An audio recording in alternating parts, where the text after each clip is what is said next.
Hello guys, welcome back to John's Workshop, and this is workshop blether number 5, and we're going to go through a few things in this blether video. So there's some parcels that have arrived and I'll just run through those quickly before I unpack them. There's some bit of sort of workshop update. There's a special request come in from one of my subscribers to show something that has been seen in an earlier video in a bit more detail, so we'll do a bit of that, and then a bit of what we're potentially going to be looking at post DRO fitting to the milling machine, which is mid project at the moment, I guess. So yeah, so without further ado, we'll move on to the first thing. So important news about my Guinness sponsorship. So cheers. So I've had quite a bit of comments, even emails from various people saying it's Guinness in every one of your videos, which isn't a good thing probably. And I honestly don't drink that much. I typically come out here on a night with a pint, and that'll last all night pretty much if I'm out here, especially this time of year because I'm not in the garage long. So, and a few of the commenters have said, you know, why don't you see about a sponsorship? Well, not why don't you see about a sponsorship, but have you got one, sort of thing. And I thought, well, what's to lose? I'll get onto Guinness and see what they say. So I sent them an email, told them what I'm doing, what I'm about, and said, you know, is it something that they'd consider? And unfortunately, as you've probably all guessed, they got back and said, look, very sorry, we get loads of responses like that from people. We just major on big brands where we can market, you know, big market share. So this was a present from Mrs. John's Workshop at Christmas, so no Guinness sponsorship, unfortunately. Doesn't change anything. I still like a pint of Guinness now and again, so you'll still see it in and out the workshop at times, but unfortunately unsponsored and all paid for out of my own hard-earned cash. Right, so we're going to move on. There's a whole load of parcels here, and two of them are purchases that I've made that have been delivered. They've been sat. This one's been sat since November in the boiler room indoors. I know what's in them. In fact, I know what's in all of these largely. There's three here that have been kindly sent in by some of the viewers of the channel, various different things, and I pretty much know what's in them. In terms of the pace of this video, there is absolutely no point me with a knife undoing all of these on video. That's not going to make for good viewing, so I'll do all of that off camera, get everything out of the wrapping, stick it all back on the table, and we'll just have a quick run through what each one of those is. All obviously new and very welcome additions to the workshop. So I'll bring you back in a moment when we're doing that. Right guys, we've got everything unwrapped, so I'm just going to bring you back in a bit closer to the bench and we'll work through them. Probably the best way of doing it is in the order that they arrived at the house. I think we'll do it that way. So I'll bring you back in at the bench and we'll look in a bit more detail at some of the items that have arrived in the workshop. Okay, so first to arrive back in November was this chuck. It's a 9-inch chuck. I'll just double check that, but that was the description. Yeah, 9-inch chuck, 3 inches depth. Not for the lathe, really. It's a bit big for my lathe, but I saw it on eBay. It was advertised at silly money, really, for what it is. And I, again, as with all eBay purchases, took a bit of a punt on it. There's no maker's name, but it just looked like what was a good quality chuck once that would have had probably a well-known brand name in there. I don't know if it's a Pratt, but it feels, you know, I've done nothing with this. This is just as it came. It feels very nice, sounds nice. I've looked at the pinions and they're not unduly worn. The jaws don't look unduly worn. There's no slop in them. Everything feels tight. I paid 50 quid for that, which, if you look at the cost of a cheap import chuck at sort of 4-inch diameter, you wouldn't even get that for that sort of money. And this feels really good. So the plan for this, originally, because my rotary table I've got is a 10-inch, originally I thought, well, I'll get this and I'll figure some way of fitting it. I've got 1/2 inch space around the side. Potentially I could put a sub plate on or whatever. That was my thought. Don't really know quite whether that's going to be its intended use yet, but certainly I'm going to create a base plate of some description for this, and I'm going to fix it to the mill table. So I'll have this at one end of the mill table and my vise up at the other end of the mill table, and then I've always got the option then of dropping something into a chuck on the mill table to hold round stock for putting slots in the end or drilling holes, patterns of holes. Far better than trying to clamp round stock in a vise. So probably that will be the initial use of this. It will get a good strip down, clean up, the usual thing that I do. I'll probably not film that because it's similar to other ones that I've done. So we'll give it a good clean up. We'll work out its intended use. But I think the feel and looks of that's a really good quality chuck, and I got that for £50. So I don't think that's a bad buy at all. I'm really pleased with that. So that was the first thing that came. Next, needs no explanation, set of Scotch Brite pads. They're not 3M Scotch Brite, they're a cheaper version of that. Starchem Star Brights, I think they're called, yeah, Starchem Star Brights, but I've had these before, I've had the green ones before. Perfectly usable, probably don't last quite as long as the 3M stuff, but for the price, excellent. They were off Amazon. I forget what that little lot cost. It was about £15 I think for all of those, something like that, but they will last me a good while in the workshop. So happy with those. I'll move you on to what came in next. Well, I'll just hold it up. So that was next. It's a Noga deburring tool. That came from Carl Wilson. Carl was the very first donator to the channel when I very first got going, and he got in touch with me and said, I've got a spare one of these, is it any use to you? And I said yes it is, and I'll just go and get my existing Noga that I've had since I was an apprentice and show you why I came to that conclusion. So there's my existing Noga. I've had that since the late 1980s, and it's dog-eared. It's lost the end cap off it, obviously, so I can't store any spare blades in there. But more importantly, and I don't know whether the camera shows this, but there's a big crack right the way down the handle here, and when you use it, I don't know if you can see, but that crack opens up, and there's been a few times that it's, when I've been, you need a good hold of these things when you're using them, so you've got a good hold of it. And there's been a few times that crack's opened it up enough to let go of this front end, and it's really quite a dangerous thing because you've got pressure on near your hands. The amount of people I've seen that have sliced themselves with one of these by using them too hard, putting too much pressure on. But certainly that is a dangerous thing. It's only a matter of time before that bites me. So I've got away with it. So Carl said he got a spare one, would I like it? So I said yes please, definitely. So that came in from Carl. So Carl, thank you very much appreciated, and you will see this in use regularly in most of my videos when the need arises. So thanks for that, really appreciate that, brilliant stuff. So next to arrive was a parcel kindly donated by Stephen. Stephen's a follower of the channel, and he got in contact with me, said he's been watching my videos and said he's got a parting off blade holder that would fit my tool post. Was it any use to me? And I don't have one of these for my tool post, so I said, as long as you don't want it, that would be great. So Stephen said, yeah, I'll pop it in the post to you, no problem. So there it is, a little bit of surface rust on it that will clean up, no problem at all. I've held this up against my tool post itself and checked for play, and it's a very good fit. So I think this is an original. Looking at it as well, it looks like an original. It looks like an original Dixon, or certainly one of the better quality brands. I'm sure it's a Dixon looking at it. So fits well. I've got some blades somewhere, so we'll have a look at what blades I've got and if they'll fit, and we'll give this a clean up and we'll stick this up on the shelf with the rest of my tool holders for the lathe. So that will come in very handy at some point in the future. So Stephen also said, he said, I've chucked a couple of extra bits in the parcel that are sort of duplicates, don't need them. He said if they're any use to you, use them. If they're not, pass them on, whatever, to somebody who can.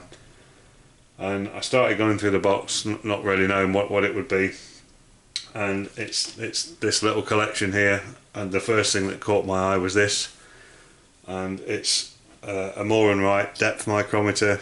I don't have one of these. This is a metric, so it's a 0 to 25 depth micrometer, so that is absolutely fantastic. Needs a bit of clean up, there's a little bit of surface rust here and there, so we'll give that a good clean up, but that will come in incredibly handy because I just don't have anything like that in the workshop at the minute. So that is that's brilliant. That's a brilliant addition to my measurement gear, so we'll give that a good clean up and we'll store that with the rest of my measurement gear. So that's fantastic. Certainly wasn't expecting that in the box.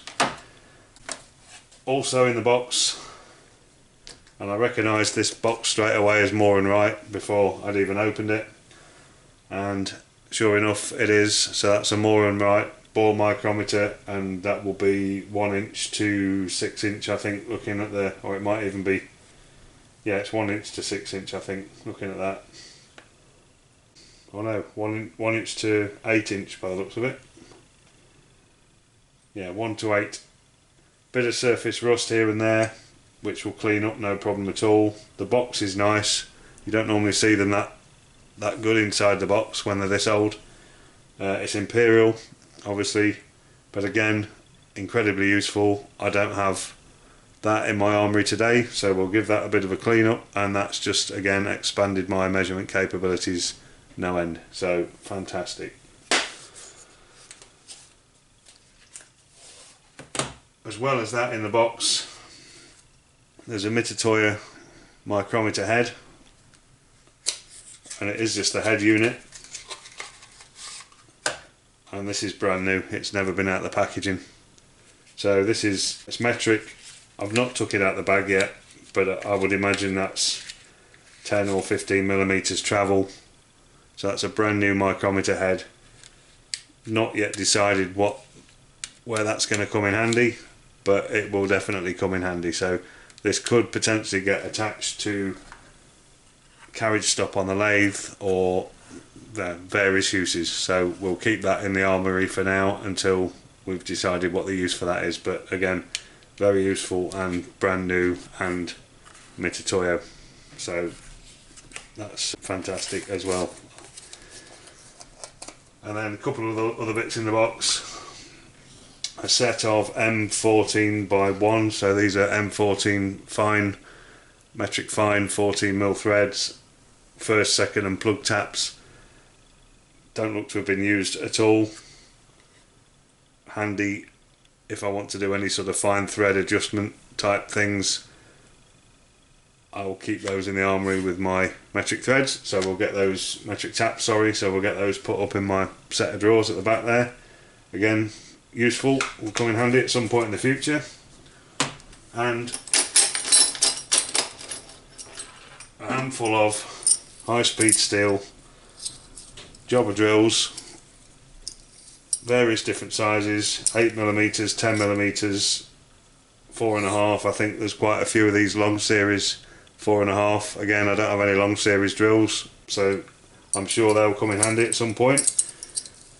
All look to be brand new. I don't think any of those have ever cut metal, looking at the cutting edges on those, so they all look brand new. So Stephen, thank you very much. Really wasn't expecting all of that, honestly, when you said you chucked a couple of extra bits in, so a real nice and pleasant surprise, and again extending my armoury, allowing me to do more stuff in the shop and hopefully on film. So yeah, thank you very much appreciated, and we'll absolutely be making good use of all of that stuff. So we'll move on to the final item. I'll just reposition the camera. So, a bit like buses, they don't come at all and then they come along in multiples. So just after I bought my rotary table, and those that have watched my last few videos will have seen that either in strip down or in use, a guy called Alan, who follows my channel, contacted me and said, I've got a smallish rotary table, and I'll just tell you how smallish, I forget what numbers he quoted, 6 inch. Yeah, so it's a 6 inch rotary table. He said he'd been given It had been given to him by a retired toolmaker who'd had it for years. We think it's an English manufactured rotary table. It certainly looks and feels like it is by the quality. He'd got no use for it at all, and he'd looked at my rotary table that I've got, which to be honest is pushing the limits of my milling machine. It is on the big side, it is a bit big, and I bought that with a purpose. So my long-term plans, and I've never really spoken about this on camera, but when I retire from full-time work, my long-term plans, we will move away from this property and move to, you know, where we'll probably settle for retirement, and I will have a bigger, more purpose-built workshop at that point. And one of the machine tools that I'm going to put into there is a Bridgeport mill, if I can get a decent one. So the big rotary table that I've got, the reason I purchased that when I saw it with two options in mind, I'll make do with it with the milling machine that I've got for now, and long-term view it will go on to a Bridgeport. This is far more suited to the milling machine I've got. It's just the right size. I'll be able to fit it on the table, use the T-slots. You know, you can almost lift the thing with one hand. It's nice and light, portable, really good quality. So I got back to Alan and said, yes, it will be nice to have that in my armoury. So I'll be making a decent donation to Alan. This is really useful to me, and it will get, you know, unfortunately with rotary tables, it's not something that you use day in and day out. It's the as and when, but if you've got something like this, it's really, really handy to have. So I've took it all out of the box, cleaned it all up. Oh, and by the way, it's the best packaging job I've ever seen anybody do of anything. I think the parcel delivery guy could have dropped this out the back of the van and it wouldn't have done any damage. It was really, really well packaged.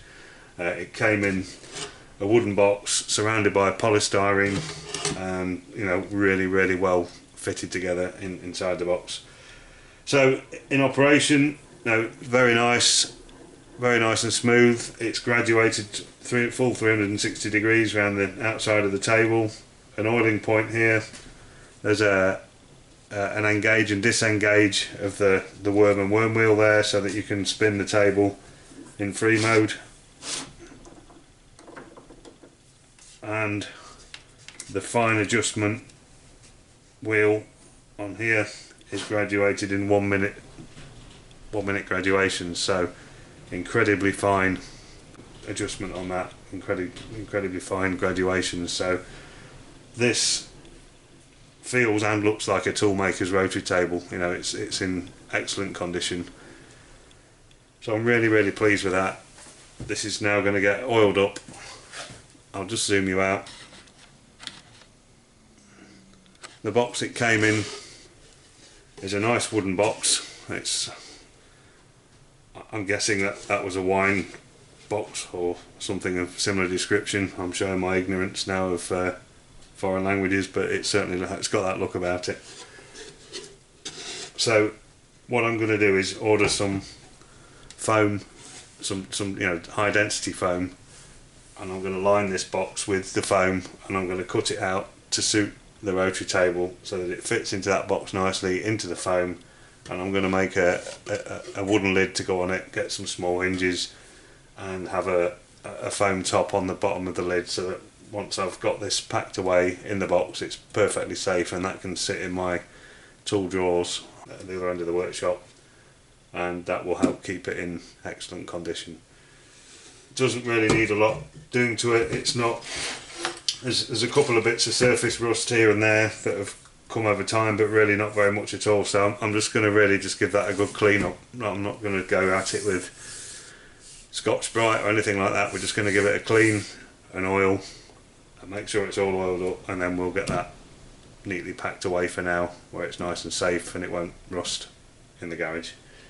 So that's the end of the incoming stuff. I'll probably need to edit some of this a little bit, because that's probably gone on for quite a while.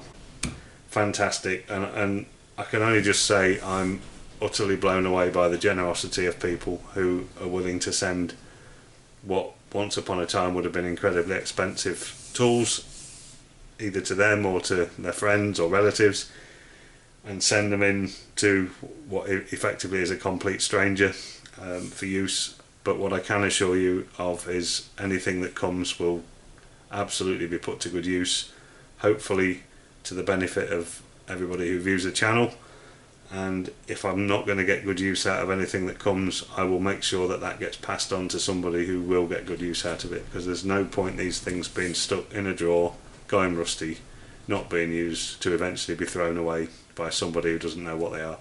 So I will absolutely make sure that anything that ever did come in, and really, if it's stuff that I'm not going to use, I probably would say it's not for me. It's pointless sending stuff to people who aren't going to use it. So, but all of this stuff, incredibly useful. I'm utterly blown away by the generosity of people. It's absolutely fantastic, and it just strengthens the community that we've got and restores faith in humankind, especially in the strange times that we're living in these days. So to the guys who sent stuff in, again, thank you very much, incredibly appreciated. And we'll now cut this here. I'll get this stuff packed away and we'll move on with the rest of the Blether video.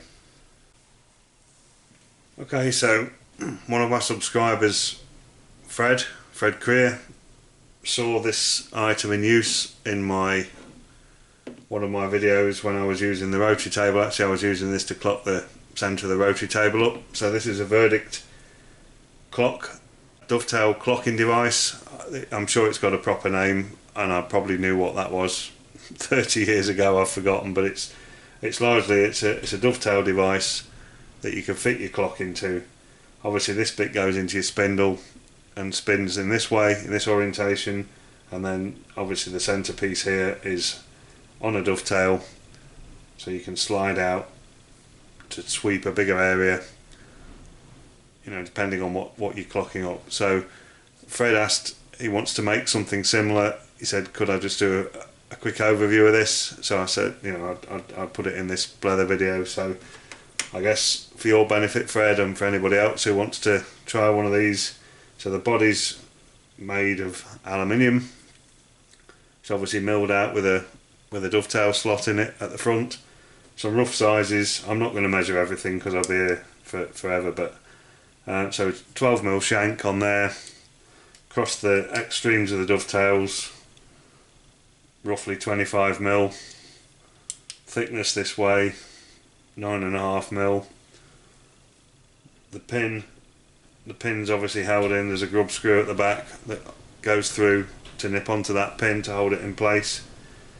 Please ignore the gaff tape on here. Again, this was a piece of equipment that was donated to me by an ex-work colleague, and I'll give his first name, Matt, but I've not asked Matt whether his permission to give his name out, so that's why I've just covered his name up, because it's inscribed with his name, obviously, from when he was using it in action. So the aluminium piece is roughly 33.2mm wide, depth wise, of the aluminium, 30mm, length wise 41.5 roughly. It's just cleared away at the back here with an angle. There's obviously the dovetail slot milled into it. There's a slot milled in at the front, which is clearance for any clock DTI holder sort of unit would fit in there okay. You could make that to suit however you wanted. And then the only other thing really is this aluminium clamp that's spring loaded that just nips up onto the dovetail to lock the position once you've got it in the right position. So they're sort of rough measurements. Hopefully that's enough to give you an idea, Fred, of what it is and how it works. There's nothing too fancy about it really. You've got the sliding part with a lock on the dovetail, and really the only other moving part is the clock portion itself into this front end. So hopefully that will be enough information to allow you to have a crack at making something similar to that. And I'm sure if you search online there'll probably be something that's far better dimensioned up than what I've just done, but hopefully that gives you a bit of an insight into what it is and how to use it. Okay, we will move on with the next bit of the Blether.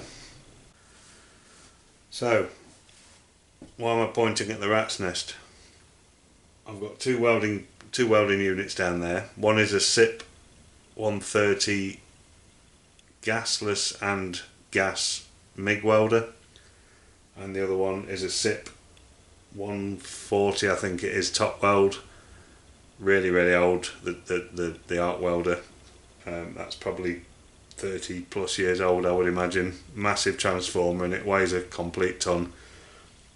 This unit is, I'm going to say newer. It's not new, it's still probably 20 years old, I would think. I bought this new 20 years ago. I've used it gasless, I've used it with gas, and for the last 15 years of its life, all it's done is gone rusty in various different garages. It's not been even plugged in, powered up, switched on. So I'm quite sure that all the workings inside of there will be rusted up. It probably needs a whole new front end on it, I would imagine. The liner will be rusted and shot, so it will need some attention. So why am I focusing on this? So post fitting the DRO to the milling machine, I really want to expand my welding capabilities. I'm not a good welder. I've not done much welding at all really. I can do enough to just about get by with the arc welder, and I've used the MIG welder in small amounts a long time ago. So I want to try and improve my welding abilities and welding skills. I've got a few jobs that may be upcoming in the future where I'd like to be able to do some decent welding myself on. So that's something a bit different from building a bench where it doesn't matter if it looks like the pigeons have landed. So I'm thinking about what I want to do. I think the arc welder, it works absolutely fine. I think I'm going to get rid of that. We'll either advertise it if it's even worth advertising. I'm not sure if it would even fetch 15-20 quid, to be fair, how old it is. Really don't know. The MIG welder I'm going to keep. I'm going to do it up, give it a clean up, see what it needs to be done on it. Now I'm torn between keeping that as a gasless. I might get some more gasless wire and run that as a gasless MIG. The long-term intention being that I'm probably not going to use that very much. And then I want to buy myself a modern TIG unit that's got arc welding capability or MMA capability as well, because they tend to come as a pair, all in one unit these days. So that's kind of the future that I'm looking at. So we'll be dragging these out and getting stuck into cleaning them up and getting them serviceable again, or certainly the MIG welder we will. And the reason I've decided gasless with this, because to go TIG I need 100% argon, and obviously to go MIG you need Argoshield, which means then needing two separate gas bottles, and I'm sure many other welders have run into the same issues. If you've got the space and you've got the money, that's not an issue. If you don't have the space like I don't, and you don't want to pay rental on two separate bottles, then for the amount you're going to use it, it's not economical. So I'm going to give all of that some thought, and then I'll just move the camera and show you what my sort of first project will be when I get all of this sort of dragged out and sorted out. So we'll just bring you back in a moment. So when I built my bench, originally this gap in the centre here was to fit the sort of tool caddy that I've got inside, and I built it wide enough so that I could fit two side by side. I've since then moved that out of there because it's far more use down behind the lathe, more accessible, and I can use it as a bit of a workbench as well on the top. So this is just a big hole effectively, and what's happening over time, and you'll notice it's starting to get used as a dumping ground, and as any spare space in a workshop does.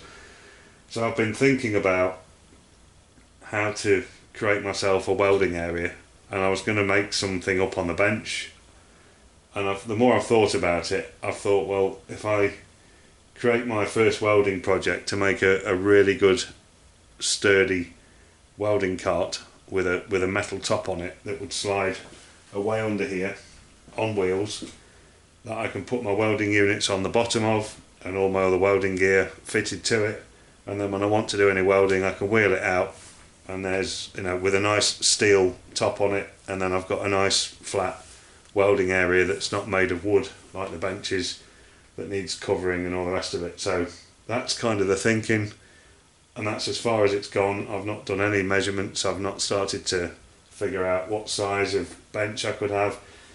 I was even thinking about being clever with it and making it slightly shorter than the width of the bench here, and having drop leaves on it, so there's two, almost like an old-fashioned dining table, so that then you could lift the leaves up at each side and extend the welding area even further. So we'll be giving that some thought, and that's kind of what I think I'm going to do next. So once I finish with the milling machine, obviously it's going to involve a purchase or several purchases. I'm going to need gas, I'm going to need the TIG welder itself, I'm going to then need to get set up with it all and figure out how to TIG weld, because I've never done that in my life. So there's a whole load of learning to do, and I'm really looking forward to that. Something a bit different, and also fills this space, increases my capability again, so I can do some welding if I need to. At the moment I'm stuck with a 30-year-old arc welder that doesn't work very well, and that's my only option, and that's quite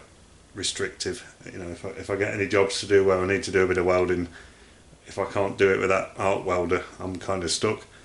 So that's really what I'm planning on doing next. There'll still be some machining interspersed with that, because that's probably going to take quite some time for all that to come together. But you know, with this being a Blether, I thought it's worthy of note, worthy of putting out there, and hopefully gaining the experience back from you guys that have done welding, and you may have your own suggestions about how that idea I've just floated could be improved, made better, whatever. So that's kind of it. And I think I'll just reposition the camera back up on the bench, and I think we'll wrap this Blether up at that. So I don't know quite how long all of that's going to be, guys. I think there's quite a bit of talking gone on there. I'm trying not to let these drag on too long, because they'll become a bit tedious. So it's just a bit of a shop update. You know, when I'm not machining, when I'm not doing projects, I normally like to throw at least a little bit of machining into the Blether, or a little bit of something, just to you know, keep it interesting.